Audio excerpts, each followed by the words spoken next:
E a disputa na titularidade cada vez mais acirrada. Como é que o Tite vai montar esse time? Foi a última grande partida dele. Depois, de fato, ele teve uma queda de rendimento. Muita gente diz que é por conta do acordo pela renovação de contrato. Isso é até cruel falar isso. Gol, fica no banco. E como é que encaixa o De La Cruz? A diretoria já falou sobre isso. Não vai gastar mais daquilo que acha necessário para fazer as contratações. E repito, o foco do Flamengo está no segundo semestre, não está no primeiro semestre. Fala, nação. Saudações rubro-negras. Vamos para mais um vídeo no canal, mas antes confere se você já está inscrito no canal para receber mais vídeos como esse possível, comenta e compartilha. Créditos e agradecimentos na descrição. Sem mais delongas, vamos para o vídeo. Começa então com o número do De La Cruz. Já tem número, a camisa do De La Cruz. E a disputa na titularidade cada vez mais acirrada. Como é que o Tite vai montar esse time? Gabigol fica no banco. E como é que encaixa o De La Cruz? Vamos ver. A camisa 18 tem um novo dono no Flamengo. De La Cruz decidiu que vai usar o número marcante do início de sua carreira na passagem pelo rubro-negro. O número 18 representa para mí algo muy importante porque bueno, fue el primer número que usé cuando me tocó debutar en primera división. Es un número que me ha marcado mucho en mi carrera y bueno, espero poder conseguir cosas importantes con él. A adaptação nos treinos da equipe tem sido tranquila, com o apoio de Arrascaeta e Varela. O técnico Tite segue com a agenda de treinos em tempo integral para estreia no Campeonato Carioca contra o Audax na próxima semana, que também marca a viagem de pré-temporada nos Estados Unidos. E já tem mais um amistoso confirmado para a viagem. Além do jogo contra o Orlando City no dia 27, o rubro-negro terá já no dia 21 uma partida contra o Philadelphia Union. O segundo jogo foi um pedido do técnico rubro-negro para auxiliar na definição do time neste início de temporada. Em uma disputa acirrada pela titularidade, Gabigol está completando 5 anos de Flamengo, em seu período mais difícil no clube. O jogador está totalmente recuperado de uma lesão por sobrecarga que sofreu em 2023. Espera brilhar mais uma vez com a camisa do rubro-negro. Ao todo, Gabi tem 268 jogos pelo Fla, com 153 gols e 43 assistências. O ídolo da torcida é o 6º maior artilheiro da história do clube e o maior artilheiro brasileiro da Libertadores. A temporada pode ser de despedida ou mais um capítulo de glórias na história do Flamengo. E aí, será que é o último ano do Gabigol no Flamengo? Será que ele vai continuar, renova contrato, vai brilhar esse ano? Vamos acompanhar, vamos ver.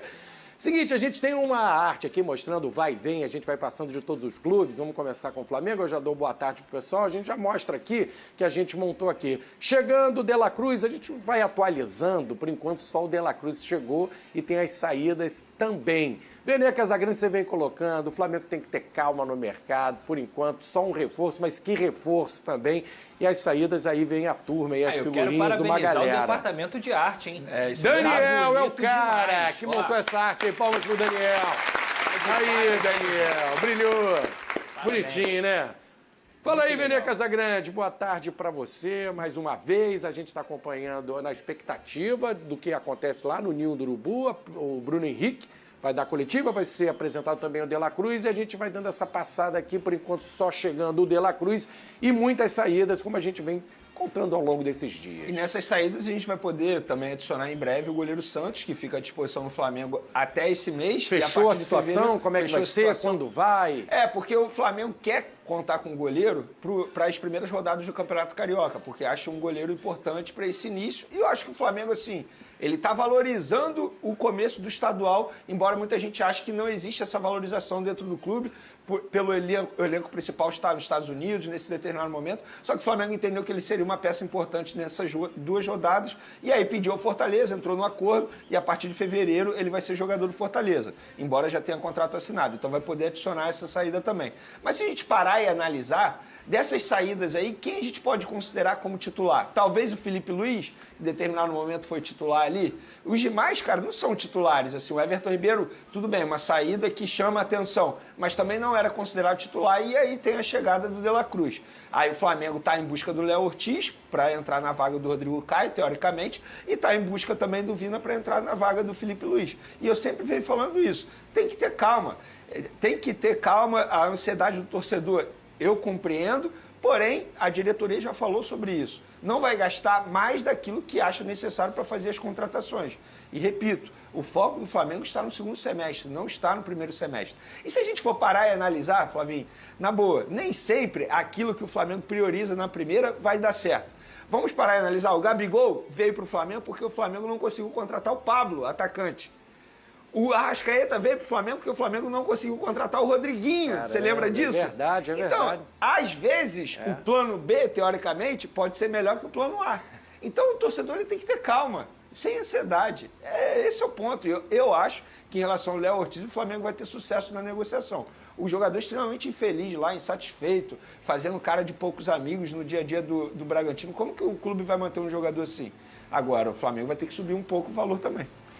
Ô Pedrosa, o De La Cruz vai vestir a camisa número 18.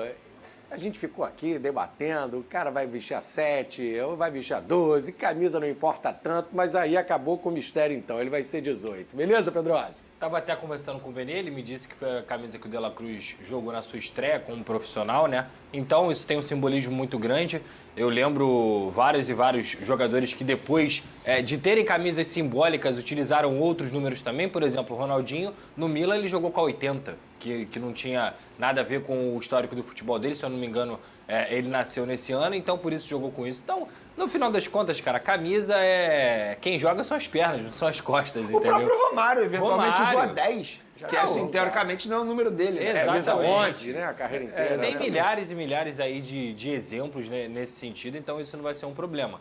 E em relação ao mercado de transferências, eu entendo que o torcedor ele tem essa ansiedade, porque, como o Vene trouxe outro dia, às vezes o torcedor comemora mais uma contratação do que um título. O que eu acho um completo absurdo. A coisa que eu mais gosto de ver são os times jogando, os times em campo, os times ganhando ou jogando para a gente entender o desempenho.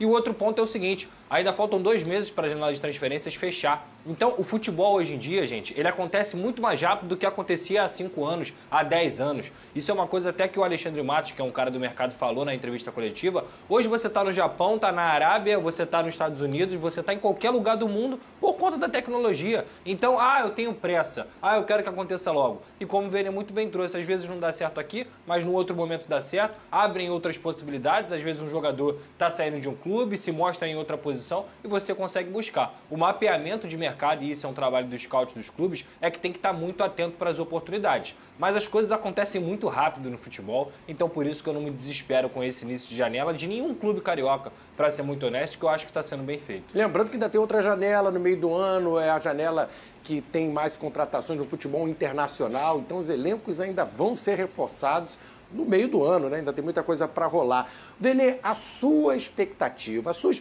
pessoal em relação à temporada do Gabigol, porque fez bons anos, né? A gente vai lembrar aqui, 19, 20, 21, 22, foi decisivo e no ano passado não foi tão bem, depois disse que conviveu com lesões, poderia até ter dito antes, né, para a pressão de repente não ser tão grande, às vezes o jogador passa por uma dificuldade, a torcida cobra sem saber e depois, eu joguei machucado, mas por que não falou logo? Enfim, sua expectativa para esse ano do Gabigol? Eu acho que, independentemente de 2023, é passado, por que jogou machucado, acho que foi um erro dele, um erro do departamento médico, mas enfim, é passado. Para 2024, eu estou com uma expectativa muito boa e eu acho que esse ano é o ano mais desafiador para o Gabigol, particularmente falando, para o jogador.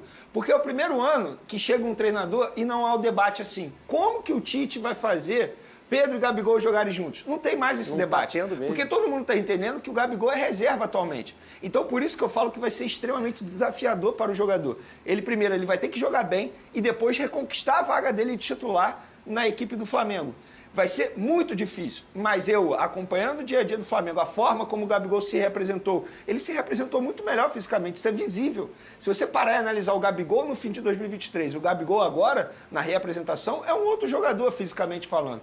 Eu estou com uma expectativa muito boa, eu aposto, e mesmo assim, falava isso no fim do ano passado, eu acho que o Gabigol vai conseguir dar a volta por cima, e sobre a continuidade dele no Flamengo, acho que depende muito mais dele. Eu não tenho dúvidas que a diretoria do Flamengo quer renovar o contrato com o Gabigol, e só não renovou por conta da repercussão negativa, porque o acordo foi feito, apertaram a mão, ligaram para os pais, dando parabéns pela renovação, e não assinaram por quê? Porque a repercussão foi muito negativa entre os torcedores do Flamengo e até mesmo internamente. Então, se o Gabigol volta a jogar bem, tenho certeza que a renovação de contrato vai acontecer. Claro, vai acontecer naturalmente, eu imagino que sim.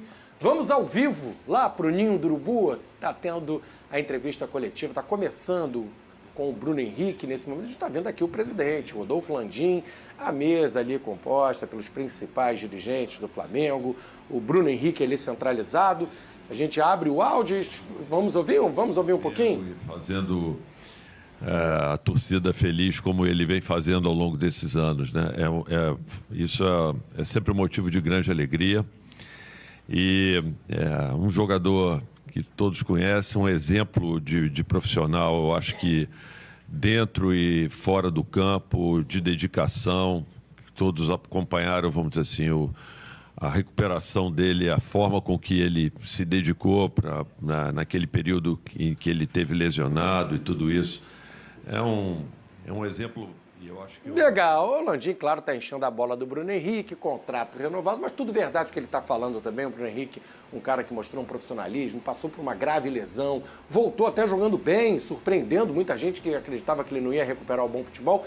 Depois teve uma quedinha no fim do ano, como boa parte do time, mas eu acho que o início dele com o Tite não foi tão bom, né? Não foi, ele não terminou a temporada muito bem. Ele voltou melhor da lesão, depois teve uma queda de rendimento, como você bem disse. Eu vou destacar aqui a última grande partida do Bruno Henrique, foi contra o Botafogo, quando o Flamengo ganhou o Botafogo lá no estádio do Milton Santos. Foi a última grande partida dele. Depois, de fato, ele teve uma queda de rendimento. Muita gente diz que é por conta do acordo pela renovação de contrato. Isso é até cruel falar isso. Eu acho que não é justo falar uma coisa dessa. O jogador ele vai cair de rendimento porque ele quis, depois de acertar a renovação de contrato por mais de 3 anos. É óbvio que não. A gente sabe da seriedade do Bruno Henrique. Então, acho que para 2024 eu também estou muito otimista para o Bruno Henrique. E é mais um jogador que precisa reconquistar a vaga no time titular. Ele não é titular hoje, atualmente. Ninguém considera hoje. Ele não terminou a temporada 2023 como titular. Talvez ele possa mudar a cabeça do Tite aí ao longo dessa pré-temporada, nesse começo de 2024. Mas, de fato, eu confio muito no futebol do Bruno Henrique. A gente pode debater aqui se 3 anos de contrato é muito, é pouco. Isso aí é uma outra discussão. Mas eu acho que o Flamengo acertando a renovação de contrato. E do Urubu agora, ao vivo, o Bruno Henrique está falando. Vamos lá. É sempre almejar coisas grandes e sempre vencer. Então, esses 3 anos aqui não vai ser diferente. O Flamengo está montando um outro time, né, com novos jogadores qualificados para poder a gente alcançar os nossos objetivos nesse 2024. Então, acredito que estamos trilhando o caminho certo de novo, que a gente possa ter êxito nesse ano 2024 para ganhar títulos novamente. Bruno, tudo bem? Pedro Torre, ESPN. Nesse seu processo de renovação foi muito discutido o interesse de outros clubes, especialmente do Palmeiras e tudo mais. Como é que foi para você conviver com esse processo? Te deu muita ansiedade? Tinha até uma divergência, parece, de tempo de contrato? Você falou que a sua família te ajudou. Como é que foi para você esse processo de renovação e até aguardar também um anúncio da renovação, que demorou bastante desde a informação de que saiu o seu acerto até esse ano, há 5 dias, se eu não me engano, que saiu o anúncio oficial pelo Flamengo? Olha, não só comigo, né? O Flamengo também foi buscar o Dela Cruz, jogador de extrema qualidade. E o Flamengo tem jogadores de muita qualidade também, que a todo momento vai ter proposta de outros clubes. Isso é válido no futebol e comigo não foi diferente. Recebi proposta de outros clubes, sim. Fiz o meu melhor aqui para poder sempre ajudar o Flamengo, mas o mais importante foi a minha decisão e, como eu falei, a decisão da minha família. Família muito adaptada aqui no Rio. Meus filhos, como eu falei, flamenguistas, sempre tá no Maracanã, sempre está em todo canto do mundo com o Flamengo, onde pode estar. Então, é querido pela torcida. Se fazer uma troca, né, Pedrosa, tem que ter algum tipo de vantagem, né? Porque trocar 6 por meia dúzia tem toda uma vida do jogador que está envolvido aí numa troca de cidade.